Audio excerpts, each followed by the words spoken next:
बागवान भाइयों, नमस्कार। जीतू चौहान ऑर्चर्डिस्ट इस फेसबुक पेज पर आप सभी का स्वागत है।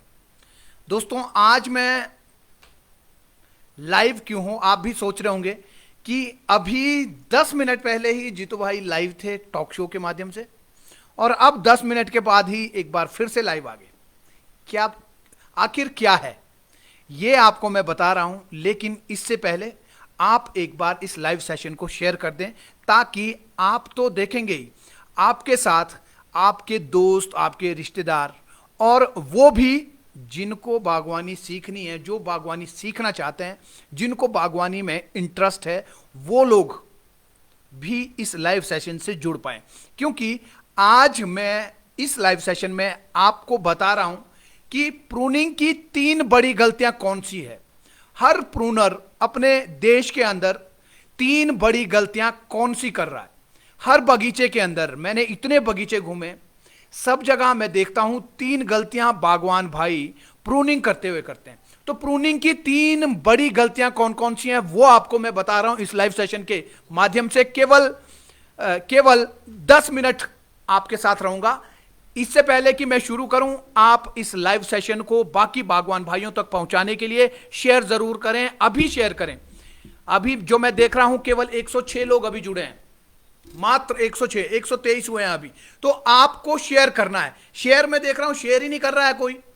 123 लोग जुड़े हैं तो 123 शेयर मेरी स्क्रीन के ऊपर आना चाहिए। केवल 61 शेयर्स हैं अभी, 123 शेयर होने चाहिए।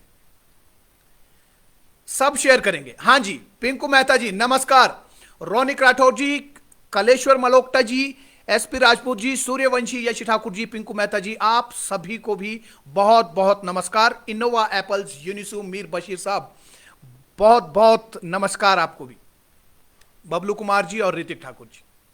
तो शेयर करना ना भूले, शेयर जरूर करें, जल्दी से शेयर करेंगे। खाली 3 लोगों ने अभी शेयर किया है, 64 लोग हुए हैं टोटल शेयर्स में।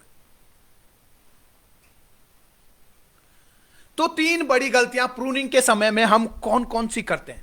पहली बड़ी गलती यह है कि पौधा हमेशा एक्सेसिव वेजिटेटिव ग्रोथ में रहता है। आपको मालूम होना चाहिए कि जो फ्रूटिंग प्लांट है, जो पौधे फसल के ऊपर होते हैं, उन पौधों की एनुअल ग्रोथ यानी वार्षिक ग्रोथ, पूरे साल में जो प्लांट ने ग्रो करना है वो 12 इंच होना चाहिए। हां जी, 10 से 12 इंच ग्रोथ फ्रूटिंग प्लांट की यानी फलदार पौधे की एक साल में होनी चाहिए। और मैं देखता हूं जहां मर्जी, जिस मर्जी बगीचे में जाएं, लंबी लंबी growth, 2-2 feet, 2.5 feet, 3-3 feet growth. और हमारे लोग जो है खुश होते हैं, दूर से देखते हैं, भाई ग्रोथ तो इसकी है बा 3 फुट।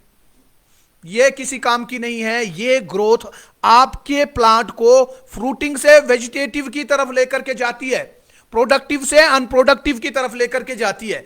यह ग्रोथ आपकी जेब को हर साल, साल दर साल कम करती जाती है। इस बार आपकी जेब इतनी सूजी है, अगले साल कम, उसके अगले साल कम, उसके अगले साल कम, ऐसे होगा। आपकी जेब के ऊपर चाकू, आपकी जेब के ऊपर छुरी, आपकी जेब कट रही है इससे। तो ये जो वेजिटेटिव ग्रोथ एक्स्ट्रा आप ले रहे हैं, ये एक तो न्यूट्रिएंट्स ले रही है, जो खाद, जो फर्टिलाइजर या कोई दूसरी तरह के तत्व किसी भी रूप में आप डाल रहे हैं, चाहे आप फॉलियर एप्लीकेशन के माध्यम से दे रहे हो, चाहे आप सॉइल एप्लीकेशन के माध्यम से दे रहे हो, कम से कम ये जो एक्स्ट्रा ग्रोथ आप ले रहे हैं 12 इंच से ऊपर, ये आपकी जेब के ऊपर हमला है और आप खुद इसके लिए जिम्मेवार हैं। और ये वेजिटेटिव ग्रोथ आपके पेड़ को फल देने से रोकेंगी। इसके साथ साथ आपके पेड़ के ऊपर जो ए ग्रेड सेब आना चाहिए था, जो प्रीमियम एप्पल पैदा होना चाहिए था, वो प्रीमियम एप्पल पैदा नहीं होने देगा। ये जो एक्सेसिव वेजिटेटिव ग्रोथ है, ये आपके बगीचे में सही क्वालिटी के गुणवत्तापूर्ण फल नहीं लगने देंगे। ये सबसे बड़ी गलती है। ये बगीचों में सबसे बड़ी गलती है और पिछले 20 सालों से ये गलती होती आ रही है। तो आप ये गलती ना करें। आपको मालूम होना चाहिए, अपने देश के अलावा बाकी जहां भी अगर 12 इंच से ऊपर ग्रोथ होती है तो पौधे को गोबर भी नहीं डालते हैं। गोबर आप समझते हैं क्या? खाद तो दूर की बात, गोबर भी नहीं देते हैं कि ये तो ज्यादा ग्रोथ हो गई, अगले साल क्रॉप कम आएगी और क्वालिटी भी कम होगी। इसलिए पौधे को बैलेंस्ड न्यूट्रिएंट्स दिए जाते हैं, उसकी उसकी उसकी खुराक कम कर दी जाती है अगर 12 इंच से ऊपर प्लांट ग्रोथ देता है तो। लेकिन अपने यहां पर पौधे की प्रूनिंग हर साल इस तरह से की जाती है कि वो 2 से 3 फीट की ग्रोथ दे। और ये जो 2 से 3 फीट की ग्रोथ आप लेते हैं, ये ग्रोथ क्या करती है? ये ग्रोथ सुना दूं आपको क्या? ये किसी के सपने चूर करती है। पता है आपको? ये किसी के सपने चूर करती है। किसके सपने चूर करती है? मैं आपको सुनाता हूं। सर्दी का जब मौसम आता है आसमान में 2-4 बादल दिखते हैं, और 2-4 बादल दिखते हैं, किसको दिखते हैं आपको पता है क्या? सर्दियों में जो बड़े हैं, जो जवान हैं, जो जो जो बुजुर्ग हैं, वो सब सर्दियों में धूप लगने के बाद उठते हैं। धूप लगने के बाद उठते हैं, नोट कीजिए। और गर्मियों में वो सुबह 5 बजे उठ जाते हैं, ये भी नोट कीजिए। लेकिन घर के अंदर कुछ ऐसे भी लोग होते हैं जो गर्मियों में लेट उठते हैं, सर्दियों में जल्दी उठते हैं। जी हां, आपने सही सोचा, बच्चों की बात कर रहा हूं मैं। गर्मियों में क्योंकि स्कूल जाना होता है इसलिए वो लेट उठते हैं। सर्दियों में बर्फ का इंतजार उनको होता है, इसलिए स्कूल भी नहीं जाना होता है, पेपर खत्म होते हैं, तो उन्होंने सुबह जल्दी उठना है, घर के अंदर सबसे पहले उठना है। बाहर जाते हैं, बरामदे में या बालकोनी में जाते हैं और देखते हैं आसमान की तरफ, बर्फ तो नहीं गिर रही है कहीं, बर्फ तो नहीं गिर रही होती, लेकिन 2-4 बादल उनको आसमान में जरूर दिखते हैं। और इन बादलों को देखते ही वो क्या करते हैं? वो जाते हैं, वो कील ढूंढते हैं, वो फट्टा ढूंढते हैं, वो प्लास्टिक की पाइप ढूंढते हैं कि इससे हम गाड़ी बनाएंगे, स्लेज बनाएंगे, और बर्फ गिर रही है क्योंकि बादल आ गए हैं और उसके ऊपर फिसलेंगे। लेकिन उसको यह पता नहीं है, उस बच्चे को, भोला है ना, क्योंकि छोटा है, उसको यह मालूम नहीं है कि उसी के घर में उसका कोई दुश्मन छिपा बैठा है, जो अभी 9 बजे धूप लगने के बाद उठेगा, बगीचे में जाएगा, और वो जो 2-3 फीट की ग्रोथ उसने ली है गलत अनाप शनाप न्यूट्रिशन देके, वो ग्रोथ अब जो है आग के हवाले करेगा। और आग के हवाले करने के बाद क्या होगा? ये जो है, ये आग के हवाले करने के बाद ऊपर वाले को धुआं देंगे, इंद्रदेव को धुआं देंगे, और अब बर्फ नहीं गिरेगी, ना ही बारिश गिरेगी, क्योंकि ऊपर जो बादल आए थे, थोड़े बहुत टेम्परेचर थोड़ा डाउन हुआ था, और ये जो टेम्परेचर बर्फ के लिए 0 डिग्री जाना चाहिए और 0 से नीचे जाना चाहिए, ये धुआं देंगे और इस टेम्परेचर को वापस 2 डिग्री लेकर के जाएंगे। और अब बच्चों को ना ही बर्फ मिलती है, ना ही उनकी गाड़ी काम आती है। तो इस तरह से आप पौधों में अनचाही, अनवांटेड ग्रोथ ले रहे हैं, आप जमीन को भी वेस्ट कर रहे हैं, आप जमीन के अंदर के न्यूट्रिएंट्स को वेस्ट कर रहे हैं, आप पानी वेस्ट कर रहे हैं, जिसके लिए अगली लड़ाई होनी है, विश्व युद्ध तीसरा पानी के ऊपर ही होना है, वो आप वेस्ट कर रहे हैं। आप अपनी जेब का पैसा वेस्ट कर रहे हैं, आप फर्टिलाइजर वेस्ट कर रहे हैं, और इसके साथ साथ आप वातावरण को भी खराब कर रहे हैं। तो यह पहली गलती है, पहली बड़ी गलती है। दूसरी गलती अगर मैं बात करूं आपको, तो आपकी जो प्रूनिंग है वो बगीचे के अंदर लो सनलाइट एरियाज डेवलप करती है। जी हां, बगीचे के अंदर ऐसे एरिया डेवलप होते हैं जहां पर धूप नाम की भी नहीं आती है। हां जी, आपको पता है अभी जो प्रूनिंग सिस्टम अपने यहां पर अपनाया जाता है, उस प्रूनिंग सिस्टम के अंदर 70% ऐसा कैनोपी का एरिया होता है जिसके ऊपर धूप नहीं आती है। केवल 30% कैनोपी का ऐसा एरिया है जिसके ऊपर धूप आती है। तो आप इस तरह का एरिया, इस तरह की कैनोपी बना रहे हैं बगीचे के अंदर, जिसमें सनलाइट के लिए कोई जगह नहीं है। और जबकि सनलाइट सेब के बागवान के लिए सबसे बड़ा न्यूट्रिएंट है। यह सनलाइट ही है जो सेब की फसल लगाते हैं, यह सनलाइट ही है जो सेब के ऊपर लाल कलर लेकर के आती है, और यह सनलाइट ही है जो आपकी जेब में 2 पैसे लेकर के आती है। आप इतनी बड़ी गलती कर रहे हैं, ऐसी प्रूनिंग हर साल कर रहे हैं कि आपकी जेब में जो पैसे आने थे वो पैसे नहीं आएंगे, ऊपर से उल्टे जाएंगे, क्योंकि धूप ही नहीं आ रही है। तो फंगस के पनपने के लिए एक बहुत ही सुंदर, बहुत ही अनुकूल और बहुत ही प्यारा वातावरण आपने अपने बगीचे के अंदर बनाया है। एक ऐसा माइक्रो क्लाइमेट आपने अपने बगीचे के अंदर तैयार किया है जिसमें स्कैब, अल्टरनेरिया और मार्सोनिना ये तीनों बहुत ही अच्छे से पनपते हैं, और आपको 8 से 10 स्प्रे फंजीसाइड की करनी पड़ती है, फिर भी ये फंगस कंट्रोल नहीं होती है। ये बड़ी गलतियां आप कर रहे हैं। तो 2 गलतियां मैंने आपको अभी तक बताई है। पहली, आप हर साल पौधे को एक्सेसिव वेजिटेटिव ग्रोथ में लेकर के जाते हैं। दूसरी बड़ी गलती, आप अपने बगीचे के अंदर लो सनलाइट एरियाज डेवलप कर रहे हैं और डेवलप कर चुके हैं, और इसमें सुधार की गुंजाइश भी नहीं दिख रही है। आप सुधार नहीं, आप उल्टा इसको खराब करते जा रहे हैं, कम नॉलेज की वजह से, कम जानकारी की वजह से। अधजल गगरी छलकत जाए, कम नॉलेज होगा तो ऐसे ही होगा। यहां तक कि मैं देखता हूं कश्मीर में अगर जाते हैं, कश्मीर में तो और 4 कदम हमसे आगे। कश्मीर में आप दिन में बगीचे के अंदर जाते हैं तो दिन में डर लगता है। डर इसलिए लगता है कि सनलाइट को रोकने का पूरा इंतजाम कश्मीर के बागवानों ने किया है, और पौधे के खाली ऊपर की जो चोटी होती है, मुझे नहीं लगता कि वहां 30% कैनोपी में भी धूप आती होगी। कश्मीर का और कम रेशो 20% में धूप आती होगी, और बगीचे के अंदर ऐसा एरिया बना दिया कि दिन में रात होती है। दिन में बगीचे में जाने से डर लग जाए आदमी को, इतना अंधेरा बगीचे के अंदर होता है। जहां पर दिन में इंसान को डर लग जाए जिस बगीचे के अंदर, उस बगीचे के अंदर क्या क्या चीजें होगी आप खुद सोचिए। अंधेरा, एक आपका कमरा है, उसके अंदर कोई नहीं जा रहा है, उसमें जाने से अगर डर लग रहा है, अंदर क्या क्या होगा आप बताइए। कितनी सारी ऐसी चीजें होंगी जो आपको परेशान कर सकती हैं। बहुत सारी चीजें हो सकती हैं, ज्यादा बड़ी नहीं, मकड़ी तो कम से कम होगी, चमगादड़ तो होगा, मकड़ी के जाले होंगे, टर्माइट होंगी, चूहे होंगे, बिल्ली होंगी, सांप होगा। तो ठीक इसी तरह से बगीचे के अंदर भी जो काम की चीजें नहीं है, जो हमारे दुश्मन है बगीचे के अंदर, क्रॉप के लिए, प्लांट के लिए, वो उस बगीचे के अंदर बहुत ज्यादा होंगे। ये मैंने खुद हालत वहां जाकर के देखी है। और ऊपर से बागवान भाई पूरी साल भर आप ये कोशिश करते हैं कि बगीचे के अंदर फल ना लगे। मैं आपको बता रहा हूं क्या क्या करता है बागवान। पहला, फल मेरे बगीचे में बिल्कुल नहीं लगने चाहिए, इसके लिए इस तरह की प्रूनिंग करना और इस तरह का न्यूट्रिशनल चार्ट बनाना। एक दूसरा क्या करते हैं, दूसरा ये करते हैं कि बगीचे के अंदर सनलाइट बिल्कुल भी ना आए, ताकि फंगल इन्फेक्शन तेजी से बढ़ता जाए, और जितनी भी हम स्प्रे करें वो उसको कंट्रोल ना कर पाए। और क्या करते हैं आप, और आप ये करते हैं कि बगीचे के अंदर लकड़ी थोक में तैयार हो, थोक में लकड़ी तैयार होनी चाहिए, ताकि लास्ट में आकर के एक तो इस लकड़ी को काटने के पैसे देने पड़ेंगे, ऊपर से इस लकड़ी को अड्डे लगाने के लिए आप इस वातावरण का सत्यानाश करेंगे। ये असलियत है, ये प्रूनिंग की असलियत है।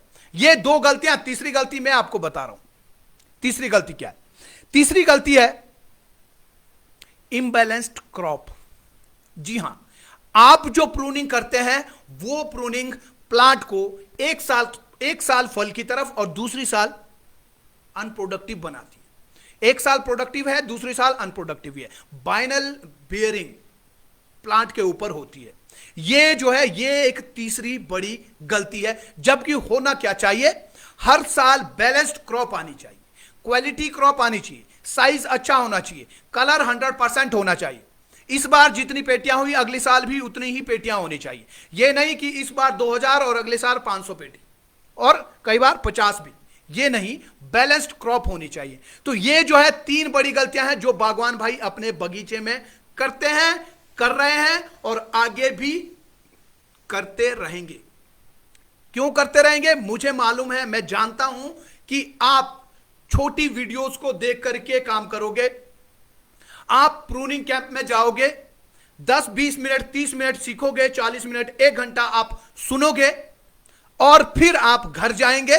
और घर जाने के बाद आप बगीचे कैंची लेकर के नहीं जाएंगे और कहां जाएंगे, फिर आप अपने परिवार की बातों में मशगूल होंगे और कल शादी में जाएंगे। शादी में जाने के बाद फिर वहां पर आज शादी है, आज खाना बनाना है, कल बर्तन धोने हैं, परसों दणोज है, चौथ ये है, फिर उसके बाद उतने में देवता आ गए, फिर देवता के साथ फिर आप जो है 5वें दिन 7वें दिन बगीचे में कैंची लेकर के पहुंचते हैं। अरे क्या बोलो ना उसने यार, परसों बोला तो था कुछ, रिंग कट तो बोला था, रिंग कट करना है, और फिर जो रिंग कट करना है वो कहां करना था, कहां कर दिया।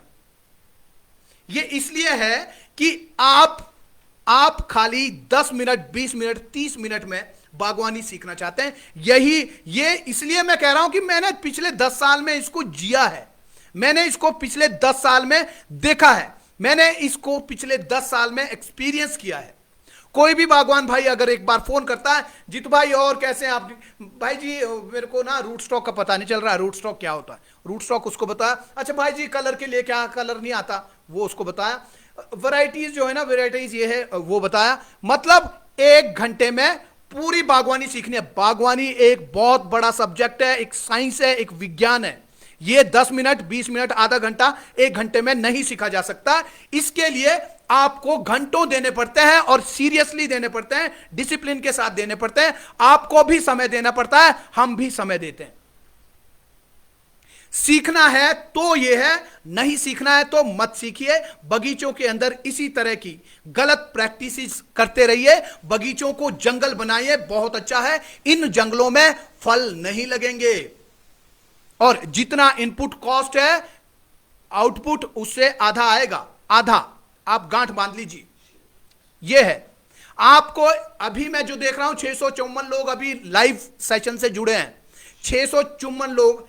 अगर मेरी बात आपको सही लगी है, मैं अगर गलत नहीं बोल रहा हूं, मैं अगर झूठ नहीं बोल रहा हूं, मैं अगर सही जानकारी आपको दे रहा हूं, मैं अगर सही चीजें आपके सामने रख रहा हूं, तो आप इस लाइव सेशन को एक बार सभी शेयर कर दें, एक बार। फिर आगे बढ़ता हूं, सबने खाली एक बार। चीनू चौहान जी एक बार शेयर कर दें, कलेश्वर मलोक्ता जी, सुरेश कुमार जी, भट्ट हामिद जी, फिरदौस अहमद जी, एसपी राजपूत जी, सुबाराम ठाकुर जी, घनी भाई जी, जावेद भट्ट जी, राज नेगी जी, इनोवा एपल्स यूनिसु, सेंज पांडे, ताशी आंग्रुप जी, हरि विशाल जी, विजय चौहान जी, जनत मनोज जी, एक बार Sunil Maltu ji, Neeru Chauhan ji, M Bhatt ji, Innova Apples and Ishfaq Ahmed Khan ji, जिनके कमेंट आए वो मैं बता रहा हूं। एक बार आपने सबने शेयर करना है। मैं देख रहा हूं कितने शेयर हुए, केवल 168 शेयर हुए हैं और इसमें से 160 शेयर तो मेरे भाई ने किया है। तुमने क्या किया है भाई? हैं? शेयर नहीं कर रहे हैं कोई भी। शेयर कीजिए जल्दी से, सब शेयर करेंगे तेजी से। श्याम थाटा जी बोल रहे 681 लोग जुड़े हैं। लोग कितने जुड़े हैं थाटा जी ये मत बताइए, इसको फटाफट शेयर कीजिए ताकि बाकी लोगों तक भी ये आवाज पहुंचे। हमको ये आवाज एक आदमी तक, एक बागवान तक पहुंचानी है। एक बागवान को जब ये पता चलेगा कि वो बगीचे के अंदर क्या गलतियां कर रहे हैं। मैं आपको बताऊं, जब आपके घर में, आपके बगीचे में प्रूनर आता है, प्रूनर के आते ही उसको आपने हिस्ट्री बतानी है। क्या आपने बताई? क्या प्रूनर ने आपको पूछा कि आपके इस बार कितनी पेटियां हुई, फसल कैसी थी, कलर कैसा था, साइज कैसा था, और कितनी पेटियां ऐसी थी जो झाड़ के करनी पड़ी, ये पूछा क्या? और क्या आपने उसको बोला कि आप ऐसे कैसी प्रूनिंग करते हो भाई, 50 पेटियां तो झाड़ के करनी पड़ती है, ऐसे क्या प्रूनिंग है? आपको प्रूनर के साथ सीरियसली यही बात करनी है। उनको पूछना है और उनको बताना है कि ऐसा ऐसा इस बार हुआ था, अगली बार ये नहीं होना चाहिए, नहीं तो अगली बार आपको प्रूनिंग करने नहीं दिया जाएगा, आपसे उल्टे पैसे लिए जाएंगे। ये आपको करना है। आप जानते हैं क्या, देखा है कभी प्रूनर को? प्रूनर जब प्रूनिंग करते हैं तो उनको क्या सोचना चाहिए? उनको यह सोचना चाहिए कि हमको ये लेटरल काटना है, नहीं काटना है, काटना है तो क्यों काटना, नहीं काटना तो क्यों काटना, क्यों नहीं काटना, कब काटना और कैसे काटना। ये 4 प्रश्न है जो आपको प्रूनर से पूछने ही चाहिए। और जो प्रूनर है वो क्या करते हैं, वो ऊपर पेड़ के ऊपर चढ़े हैं, एक दूसरे पेड़ पे चढ़ा है और तीसरा तीसरे पेड़ पे चढ़ा है, और सब क्या होता है वहां पर, एक बंदा बोलता है भाई न्यूजीलैंड और पाकिस्तान का मैच हुआ कल, देखा तेने? क्या खेलते हैं न्यूजीलैंड वाले, और दूसरा नहीं यार पाकिस्तान वाले भी ठीक ही खेलते हैं। अरे भाई पाकिस्तान वाले पैसे दे रहे हैं क्या तुझे ये प्रूनिंग के? क्या न्यूजीलैंड वाले तुझे प्रूनिंग के पैसे दे रहे हैं? प्रूनिंग करते हुए पाकिस्तान न्यूजीलैंड की बात नहीं, पौधों की बात होनी चाहिए। जो आप काट रहे हो वो क्यों काट रहे हो, उसमें मार्च में क्या रिएक्शन होने वाला है, प्लांट इसका क्या रिजल्ट आपको देगा, क्या एक्शन का क्या रिएक्शन मिलेगा, उसके ऊपर सोच प्रूनर्स की होनी चाहिए। तो प्रूनर का इंटरव्यू जरूर लिया करें, जरूर लेना चाहिए। तो 7:07 हो गए हैं, बहुत ज्यादा समय हो गया है, लेकिन मैं अभी लाइव सेशन को खत्म नहीं करूंगा ना, अभी और बात करनी है, लेकिन उससे पहले एक एक शेयर बनता है। 338 शेयर हुए हैं खाली खाली, 873 लोग अभी बैठे हैं। जो लोग लेट जुड़े हैं उनको मैं बता देता हूं एक बार कि आज मैं यहां पर आया था प्रूनिंग की 3 बड़ी गलतियां बताने के लिए। हिमाचल, उत्तराखंड, जम्मू कश्मीर और अरुणाचल प्रदेश के लोग कौन सी 3 बड़ी गलतियां बगीचे में प्रूनिंग के दौरान करते हैं वो बताने आज आया था। बता देता हूं जो लोग नए आए उनके लिए, लेकिन आपको एक काम करना पड़ेगा, शेयर करना पड़ेगा। जो लोग नए हैं, 150 लोग अभी नए जुड़े हैं, फटाफट से शेयर कीजिए। 3 बड़ी गलतियां क्या है? पहली गलती यह है कि आप पौधे को एक्सेसिव वेजिटेटिव ग्रोथ में प्रूनिंग करके लेकर के जाते हो, जबकि फलदार पेड़ की जो एनुअल ग्रोथ है, जो वार्षिक ग्रोथ है, वो 12 इंच होनी चाहिए। 12 इंच से ऊपर अगर है तो आपको प्रोडक्टिविटी में कहीं ना कहीं नुकसान होगा, आपके फ्रूट की क्वालिटी में कहीं ना कहीं नुकसान होगा, आपकी जेब में पैसे कहीं ना कहीं कम आएंगे। तो ये एक्सेसिव वेजिटेटिव ग्रोथ पौधों से नहीं लेना। कितनी? 12 इंच से ऊपर ग्रोथ फलदार पेड़ में नहीं होनी चाहिए। हां, अगर 10 इंच से नीचे ग्रोथ उतरती है तो आपको सोचना पड़ेगा कि कुछ ना कुछ समस्या है, पौधे को न्यूट्रिएंट्स की कमी है, पौधे के रूट में कोई ना कोई समस्या है, तो उसके लिए आपको आगे बढ़ना पड़ेगा। लेकिन 12 इंच अगर आ रही है तो बेस्ट है। प्लांट की ग्रोथ जो फलदार है उसकी इतनी ही होनी चाहिए। दूसरी बड़ी गलती क्या है? दूसरी बड़ी गलती यह है कि आप प्रूनिंग से बगीचे के अंदर, प्लांट की कैनोपी के अंदर लो सनलाइट एरियाज डेवलप कर रहे हो। हिमाचल में अभी इतने ज्यादा नहीं बने हैं, कश्मीर में ऐसे लो सनलाइट एरियाज बगीचे के अंदर हैं कि दिन में अंधेरा होता है। 12 बजे अगर आप कश्मीर के किसी बगीचे के अंदर घुसेंगे तो दिन में अंधेरा होता है। मैं पिछली बार जब गया था पुलवामा में, गाड़ी खड़ी की रोड पे, रोड से मैं घुस गया बगीचे के अंदर, मैं कहा कुछ देख के आता हूं। तो आपको मालूम है क्या टैक्सी ड्राइवर ने क्या बोला? भाई जी बगीचे में नहीं जाना। बुला लिया। जो मेरे साथ दूसरे लोग थे साथ में, जो टीम के आदमी थे, वो रोड पे थे, उनको बोला कि भाई साहब को वापस बुलाएं बगीचे से, क्योंकि बगीचे के अंदर अंधेरा है, कुछ भी हो सकता है। शेर, बाघ, चीता, रीछ, कुछ भी हो सकता है, इसलिए बगीचे से वापस आइए। ये है, ये आप सोचें कहां तक कश्मीर की प्रूनिंग हुई है, कितनी गलतियां बगीचे के अंदर हुई है।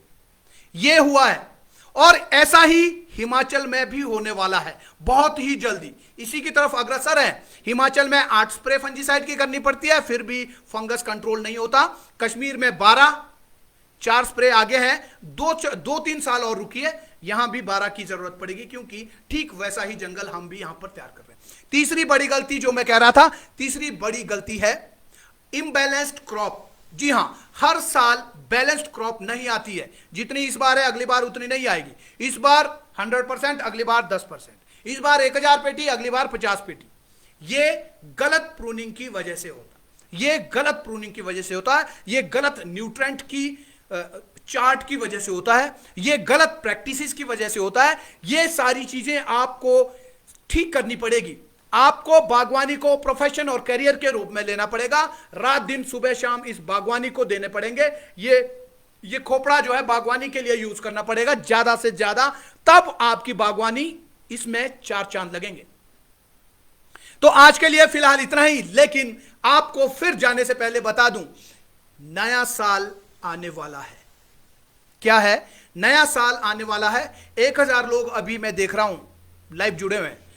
एक बार सब शेयर करेंगे, एक बार, उसके बाद मैं बताऊंगा क्या है।